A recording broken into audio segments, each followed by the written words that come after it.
Hello and welcome. This is Eric from AG Racing Central. This is a big day for me and my channel. Thanks to the generous contributions from our viewers through super chats, super stickers and so on, I've finally been able to buy an older gaming PC in order to play the many Steam exclusive futuristic racing games that are out there. But this is an older rig, so which games will it be able to handle? Let's find out.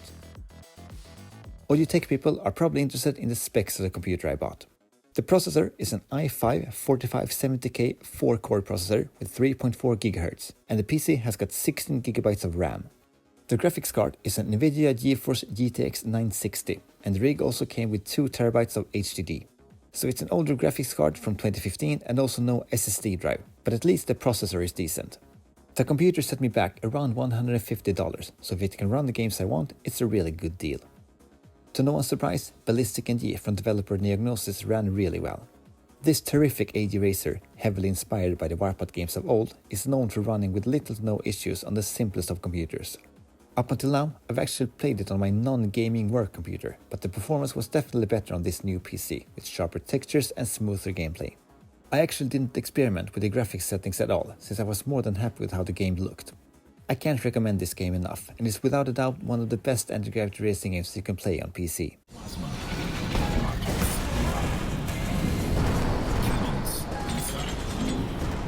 The next game I tried was a demo of the upcoming F-Zero inspired title called Aero GPX from developer Aaron McDevitt that has been suggested to me by viewers multiple times. The recommended system requirements stated that a slightly better processor and graphics card would be good for an optimal experience, but the game had 2 different performance modes to choose from upon startup. To be honest, I didn't really see any difference between them, and I just ran with the default settings, as I was more than happy with how the game performed. Aero GPX plays very much like an F-Zero game with responsive and exact controls alongside a thrilling sense of speed. However, the cel-shaded look makes this game look unique, and the pilots and the ships are all really well designed and are in my opinion one of the highlights of the game. Some gameplay mechanics also sets Aero GPX apart from its main inspiration source. The boost and health gauges are separated, and different strips on the track fill them up respectively. There are also several sections where you fly through the air, where you need to keep your machine inside the slipstream, and you can also make a drill dive maneuver to gather even more speed. The demo is a relatively meaty one with 5 tracks, 10 different ships and several different game modes. Make sure to try this free demo out.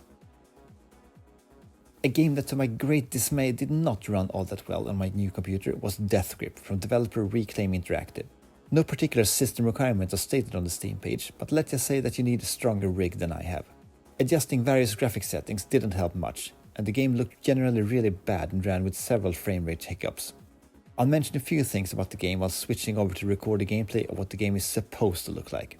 It's a bit unfortunate for me that Deathgrip was unplayable, as this game has a unique premise. It heavily draws its inspiration from Star Wars Episode 1 Racer, not only how the ships look, but also in the sense that the tracks consist of almost only natural environments. Several mechanics from the pod racing games are here as well, including banking, boosting, drifting, and manually repairing your ship by drawing power from the engine.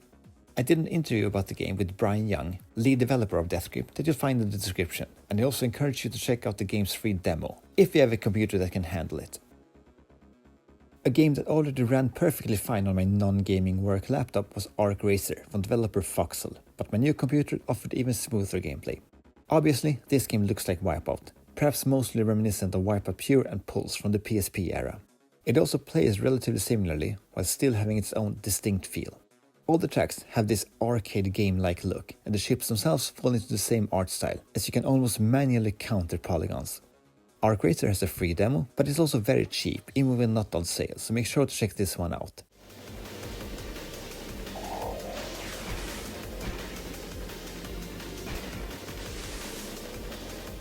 The next game I really wanted to try was one that just released into early access. The game I'm talking about is XF Extreme Formula from developer Fepard Games.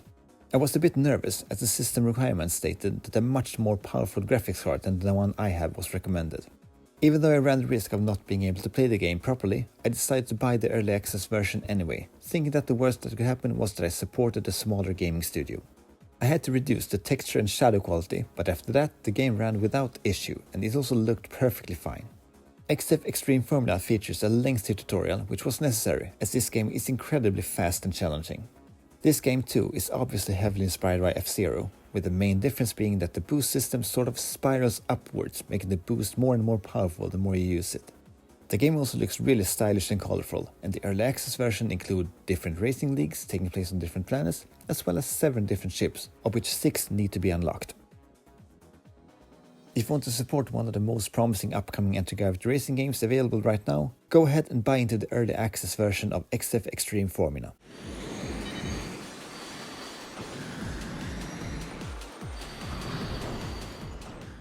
Finally, I wanted to give another promising early access title a go that didn't work all that well on my work computer, and that was ArcRacer from developer Whatnot Games.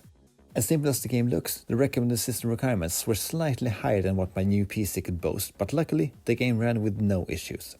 This unique looking title is inspired by the F-Zero games from the 16-bit era, while featuring a modern control scheme at the same time. You can spin attack, boost and also fly at certain sections, where you are then able to perform barrel rolls and shoot your opponents. I also like the capsule system that lets you go faster the more you have, while also double as fuel for your spin attack. This early access version includes a whopping 20 playable ships, even though most of them need unlocking. I really can't wait to see where this game goes once it's fully released. This game's lead developer is called Brennan Anderson, and I did an interview with him as well, which you'll find a link to in the video description.